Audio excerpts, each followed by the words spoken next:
Jai Hind, this is Brigadier Hemant Mahajan. We carry out another review of security environment in and around India, which affects India's internal security, external security, and the way we are countering multi-domain war launched by China against us. We start off first with the encounter that is still going on in Anantnag. In the Anantnag encounter, which started about 3 days back, we have already lost Colonel Manpreet Singh, who was the commanding officer of 19 Rashtriya Rifles. And mind you, he was a brave soldier. He had already been awarded Sena Medal Gallantry earlier. We have lost Major Ashish Dhonok, who was the company commander there, and also the DYSP of Kashmir Police, Humayun Bhatt. Now remember, an information had been received that terrorists were hiding in a particular place, and the army went there to carry out a coordinated search, and that is where this action took place, in which Colonel Manpreet and Major Ashish were martyred in an encounter. Now, this is a tradition of Indian Army where army officers lead the operations from the front. The operations are successful, the terrorists get killed, but the price is paid by shedding blood of brave young army officers. So the encounter is still going on, and it is said that army is using some kind of a technology that is basically drones to sight them. Also, in between, another news came that one more soldier had been martyred. We could not get his name. In addition to this, there was going on in Rajouri, in which one army soldier was martyred along with the army tracker dog. We pay tribute and respects to all the martyred soldiers of the Indian Army and the DYSP of the Kashmir Police. This is going to continue. The operations are still going on, and it is very, very clear that till the time Pakistan is there, this kind of operations, this kind of terror attacks will take place. So we therefore have to have a no talks with Pakistan policy. There was a debate raging on the social media whether we should boycott Pakistan. The short answer is yes. Lots of all the Indian prime ministers over a period of time have tried to be friendly with Pakistan, but Pakistan is just not going to improve. So we therefore have to ensure that we cut all the ties with Pakistan, including playing cricket, including exchanging movies, etc. Otherwise, Pakistan is just not going to stop terror attacks inside India. Uh, uh, the senior army officers, the GOC in C of Northern Command, the Corps Commander, General Ghai, all are present on the spot and supervising the operations.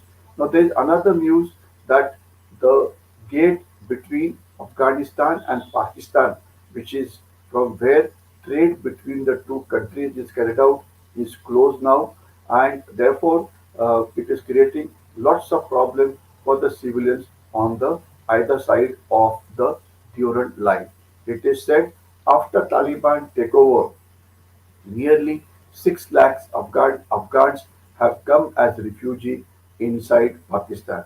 And another important news with respect to Afghanistan and Pakistan is for the first time an ambassador of China has come to Pakistan, and it has been welcomed by Afghanistan because Chinese ambassador will be the first ambassador who is going to come to Afghanistan.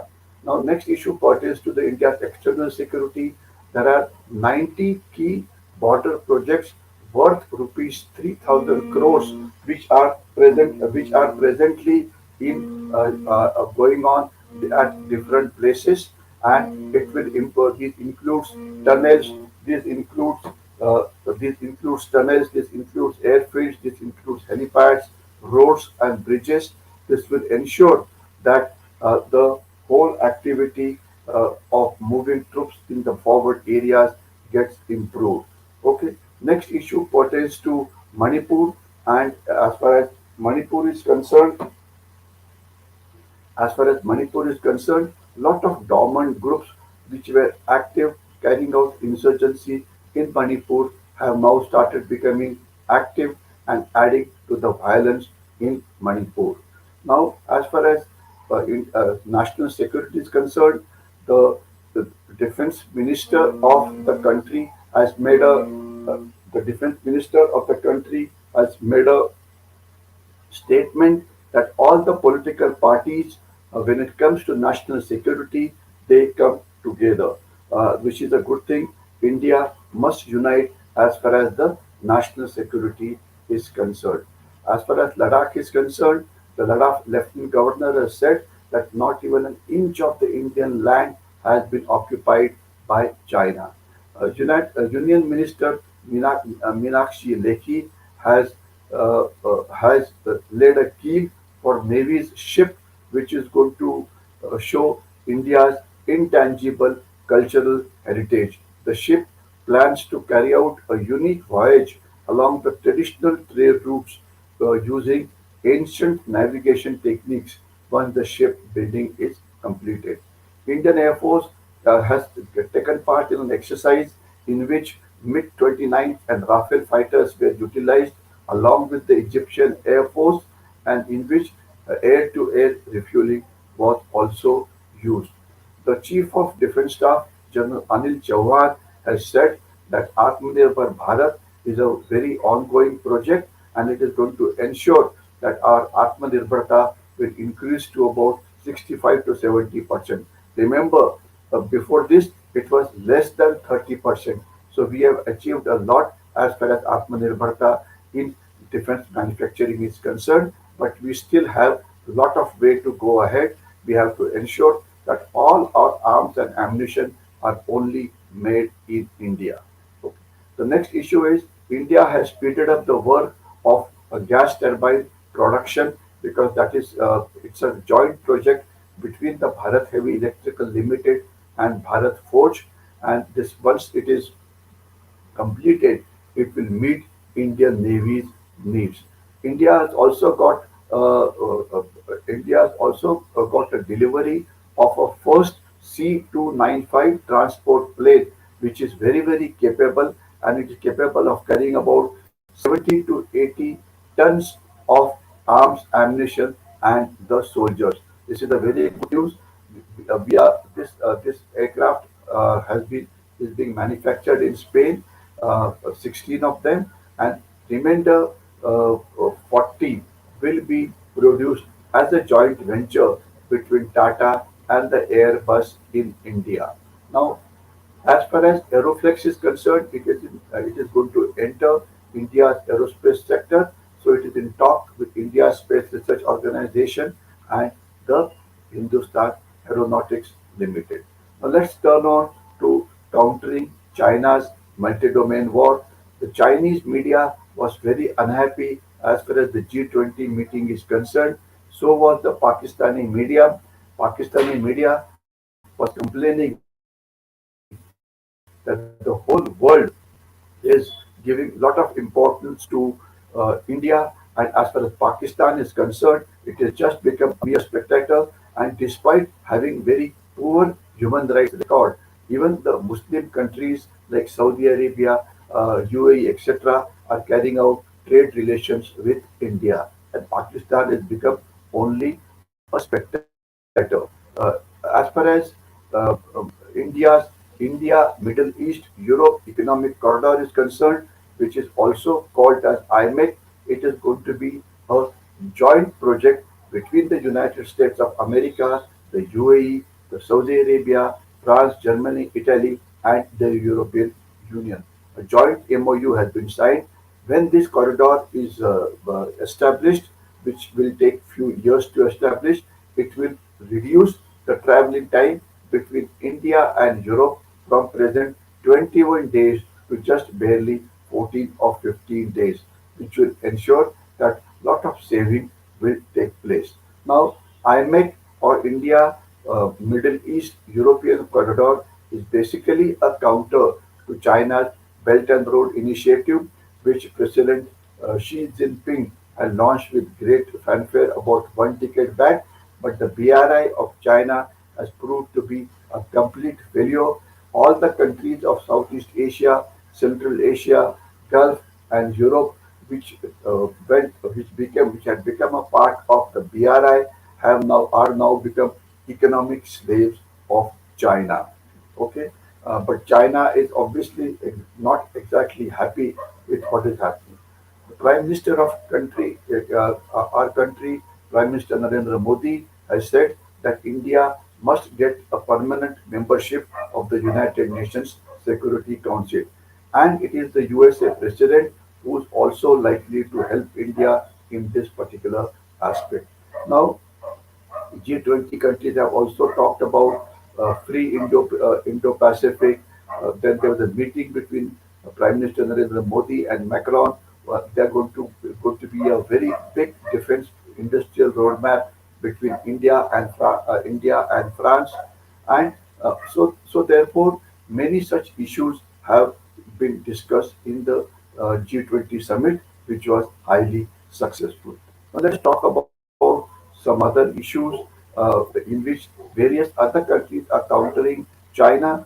The US President went to Vietnam and has signed a military deal with the Vietnamese. This is basically against China.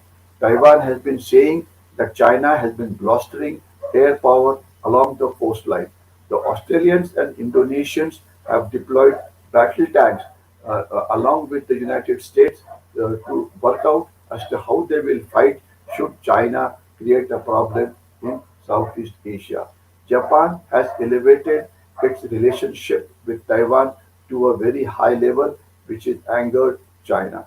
Chinese arms exports have faced a sharp decline in recent times because they have been defective and the quality has been very, very unreliable.